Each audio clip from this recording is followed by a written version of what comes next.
अस्सलाम वालेकुम dear students. आज हम पंजाब बोर्ड्स में ख़ास तौर पर एसएससी 9th क्लास हो या 10th क्लास हो, उसमें एक क्वेश्चन नंबर 3 आता है कि आपने एक इंग्लिश पैराग्राफ की उर्दू में ट्रांसलेशन करनी होती है।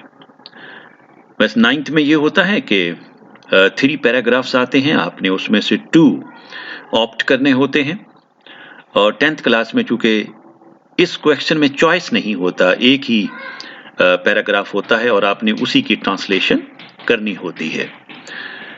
तो मैंने आप बच्चों की आसानी के लिए एक 9th क्लास में से एक पैराग्राफ लिया है। तो साथ ही साथ मैंने आप बच्चों के लिए कुछ टिप्स नोट कर दिए हैं कि जब आप इसको ट्रांसलेट करें तो कैसे करें।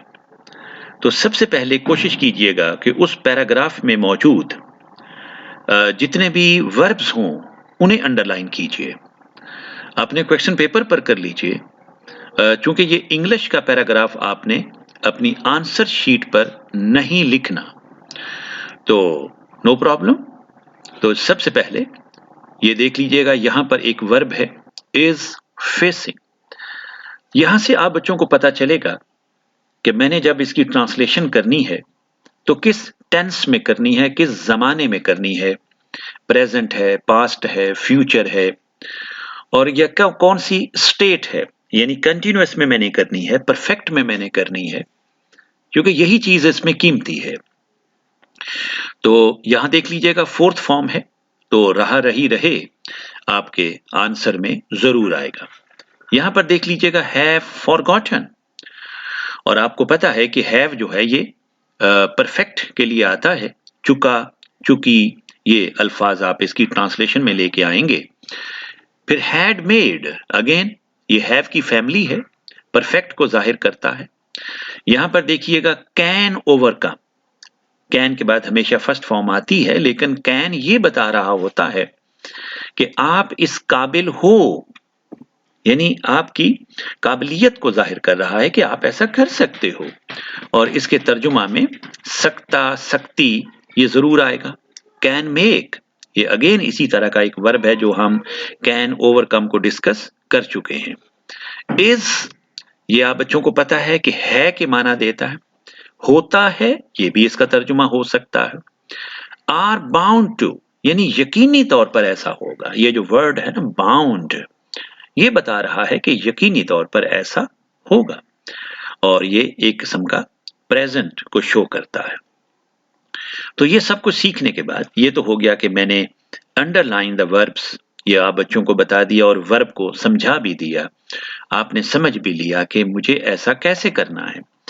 अगर आपने चंद एक पैराग्राफ्स को इस तरह से सीख लिया तो इंशाल्लाह कोई भी पैराग्राफ जब आपके सामने आएगा तो आप उसको ट्रांसलेशन उसूलों के मुताबिक बड़े अच्छे अंदाज में कर लेंगे। फिर याद रखिएगा, जब आप इंग्लिश में फुल स्टॉप यूज होगा और उर्दू में उसी फुल स्टॉप की जगह पर, यहां देखिएगा कि फुल स्टॉप है, ये देख रहे हैं आप बच्चे, हर सेंटेंस के एंड पे आपको फुल स्टॉप दिखाई देगा। लेकिन जब आप उर्दू में इसका तर्जुमा करेंगे तो फिर आपको वहां पर डैश दिखाई देगा। यहां देख लीजिएगा इस तरह का डैश होगा।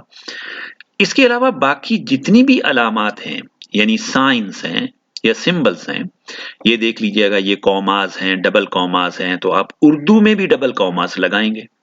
अगर यहां सिंगल कॉमा दिखाई दे रहा है तो उर्दू में भी सिंगल कॉमा लगाएंगे। यानी बाकी तमाम अलामात, बाकी तमाम साइंस नहीं चेंज होंगे। अगर बदलेगा तो यहां पर सेमी कोलन है, आप उर्दू में भी सेमी कोलन लगाइए, और बाकी सब कुछ सेम रहेगा। सिर्फ और सिर्फ बदलेगा तो क्या, फुल स्टॉप की जगह पर डैश आ जाएगा। एक और बात याद रखिएगा कि जब हम ट्रांसलेशन करते हैं तो सबसे पहले उर्दू में सब्जेक्ट को लेके आए, इंग्लिश में भी हम सब्जेक्ट को ही शुरू में लेके आते हैं, मगर हम होता क्या है कि इंग्लिश में वर्ब को नंबर 2 पे ले आते हैं, लेकिन इंग्लिश में, उर्दू में क्या होगा कि वर्ब आखिर में आएगा।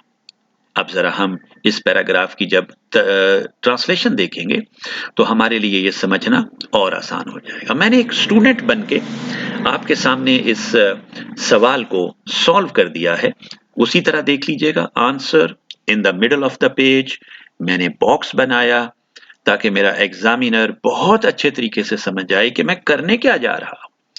मैंने अगेन उसकी आसानी के लिए नोट कर दिया कि मैं ट्रांसलेशन करने जा रहा हूं इंग्लिश पैराग्राफ की उर्दू में। चूंकि 9th में 3 पैराग्राफ आएंगे तो मुझे पैराग्राफ नंबर भी बताना होगा। अगर आप 10th के स्टूडेंट हो तो फिर ये पैराग्राफ नंबर बताने की जरूरत नहीं है। जब आप तर्जुमा करने लगेंगे तो पहली लाइन आपकी ये जरा पैराग्राफ लाइन होती है, इसको हम थोड़ा सा स्टैंडर्ड पे आप अपनी किसी भी बुक में ये देख सकते हो कि पैराग्राफ की फर्स्ट लाइन हमेशा थोड़ी सी छोटी रखी जाती है। ये फासला आप बच्चे देख रहे हो। और यहां देख लीजिएगा कि सामना कर रहा है, यानी उर्दू में वर्ब हमारा आखिर में है। यहां पर आप वीडियो को पास कर लीजिएगा और बड़े तहम्मुल के साथ इस पैराग्राफ को देखिएगा। फिर इंग्लिश के पैराग्राफ को देखिएगा। आप बारी बारी ये देख लीजिएगा। अगर मैं इसको और जरा छोटा कर दूं, छोटा शायद ये ना हो पाए, तो लेकिन आप बच्चे देख लीजिएगा कि यहाँ का वर्ब और इंग्लिश का वर्ब, इसी तरह यहाँ का वर्ब और इंग्लिश का वर्ब। अगर मैं एक स्टूडेंट होता और एक अच्छा स्टूडेंट होता तो मैं वर्ब्स को उर्दू में भी अंडरलाइन कर देता ताकि मेरे एग्जामिनर को पता चल जाए कि भाई मुझे मालूम है कि तर्जुमा करने के उसूल क्या है। कीमती बात है ही वर्ब, लेकिन अगर आप बच्चों को थोड़ा सा भी कहीं डाउट हो तो फिर ये वाला काम ना कीजिएगा, फिर अंडरलाइन मत कीजिएगा। लेकिन कुछ ऐसी चीजों को जो मैं अक्सर कहता हूं कीवर्ड्स, जैसा कि ये है ईमान, इत्तेहाद और नज़्म ज़ब्त, ये लफ्ज हो गए। इसी तरीके से काम काम और काम करो, ये वाले अल्फाज हो गए, तो इनको आप थोड़ा सा नुमाया कर सकते हो, लेकिन ये कोई जरूरी नहीं है।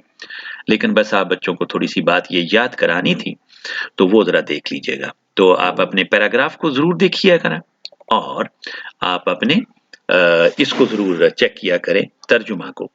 आप कोई भी गाइड ले लीजिएगा अच्छी, जिसमें इंग्लिश का पैराग्राफ दे रखा हो और साथ ही उर्दू का पैराग्राफ दे रखा हो। तो बस वर्ब्स को समझ लीजिए, वर्ब को समझ लीजिए, बाकी चीजें आपके लिए इंशाल्लाह इतनी मुश्किल नहीं होंगी। तो thank you very much students. अल्लाह ताला आपको बहुत खुशियां दे। वस्सलाम।